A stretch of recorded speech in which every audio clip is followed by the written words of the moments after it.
komanso pali asing'anga ena amene mukumayima pa television maso kuoneza anzanu amene akufuna kuthandiza anthu moyenerera mukufuna kumakamba za iwo ndipo kulonga kusilikizirani kuti mukayima pa television musamakambeza.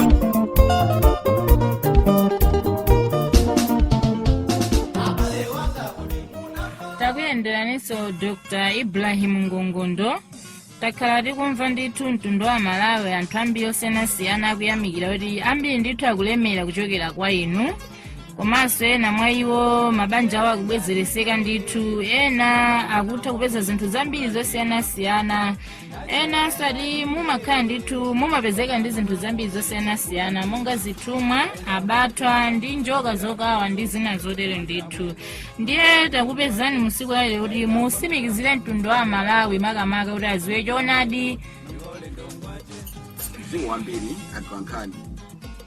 Ine zina langa ndine Dr. Ibrahim Ngongondo. Anthu ambiri mukundidziwa pa chambiri yanga.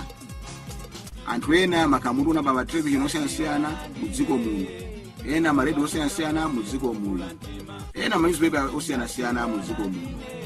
Ine nkhani zimene ndimathandiza kwambiri kwa anthu ndi nkhani yopeza chuma. Tikati chuma ndi ulemerero mmene munthu amavutira kuti apeze.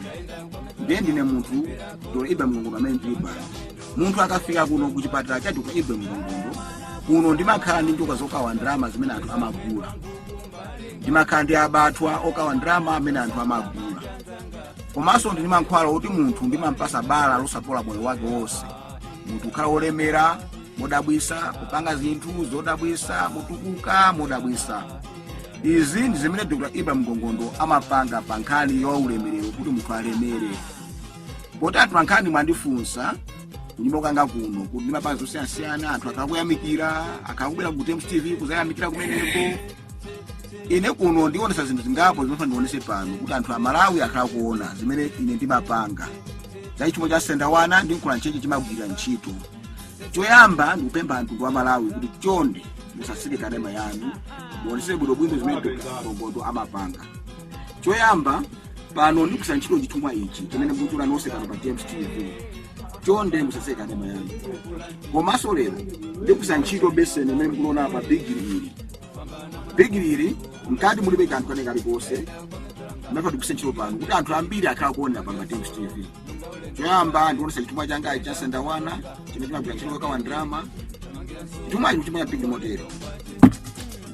Chimana kwa big menemu koma pano ndikuza ntchito big meneli pali cholanga fandike pano kwa ndizanga ba big mukuti tione chithumwa ichi chati ndalama zingati. Kumene katuma chithumwa icho obwera chibwesa ndalama zingati.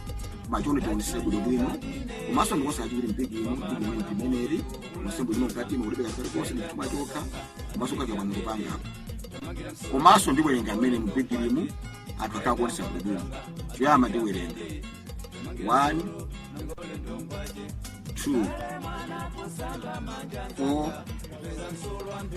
5 6 7 8 9 10.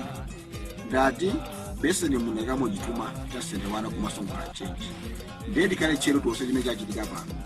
Chithumwa chinachitima kuti ndalama ndichabwisa pano. Ndecho yamba manja manga ndi menemu bwere kanthi ndiposa. Choyamba patu chithumwa chicha.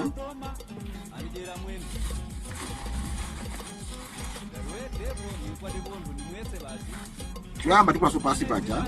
Mene mkona Malawi. Ikuta pasi paja. Kama zimene zikuona severe chithumwa chimenechi. Izi zimene Dr. Ngongondo amapanga. Dramazi ndacho kuchuma kwa munja amenda kwenye beseni. Dramazi ndacho kunja amenda kama chuma chuma. Balanzanga izi zikuchitika ndithu ndithu zikuchitika ndipo ndatha kuziona ndithu ndi maso anga ndithu ndikusimikiziraso mtundu wa Malawi kuti zimenezi ndikhupi aliyense amene akutionera pano akuzionaso ndithu. Izi ndizochitika zenizeni ndithu osamangova ndipo mwina timangova nkhambakamo koma izi ndizochitika ndithu live balanzanga. Ene audufuka pepetu wa Malawi kuti Dr. Ibrahim Ngongondo ndekhala amene amalemeresa. Dr. Ngongondo kandi amene amakhala ndi chuma cholemeresa anthu komanso abathwa ndi choka wandalama. Drama izi zachomwa muja mbesi momuja Majuma chako ni drama tukwesa malo ano. Kupema tundu wa Malawi kuyambira kumpoto pa kumwera kwa dziko. Kwa anthu amene akuona pano pa James TV. Kuyambira ku Lilongwe, Beza, Madisi, Mponera, Salima, Karonga ndi madera ena hotelo. Kuti anthu ondifuna afike Mulimbi kwerani maminibus atcholo. Fikani patcholo paboma. Paboma sikani pamenepo. Kwerani maminibus amakwasa. Funsani a driver akamene akondakita kuti ndikasikira pansika pa Mtambanyama. Mukafika pa Mtambanyama apo sikani pamenepo. Funsani munthu unalese chipatala cha Dr. Ibrahim Mgongondo. Kwa anthu akumwera kuno kuyambira Luchenza, Goliati, Mulanje, Kwachonde mpaka Mozambiki. Fikani patcholo paboma. Sikani maminibus patcholopo. Kwerani maminibus amakwasa. Funsani a driver akamene akondakita kuti ndikasikira pansika pa Mtambanyama. Pamene mufika panyumba panga makutu anu makhantazi wakale. Miso wala chuma. Mkuso abanja mbina nasikwenda. Dora biba Mgongondo amakhantazi wakale. Ziko kwambiri anthu ankhani. Chabwino ndiye abalanzanga ife ndimene mumene tachezera ndi Dr. Ibrahim Mgongondo ndizomwe taona apa zindithu anthu ambiri akuchita bwino, anthu ambiri akulemera, ndalama ndiye ndi zimenezi mwina ena timangomva koma izizi ndithu ndizochitika live ndithu ndizoona ndithu tokha. Tiyani mtundu wa Malawi tikhamukire kumeneko kuti mwina tithe kupeza thandizo lathu mosavuta. Zikomo kwambiri. Ndaenda kwa metalanga anapera kozo tamangira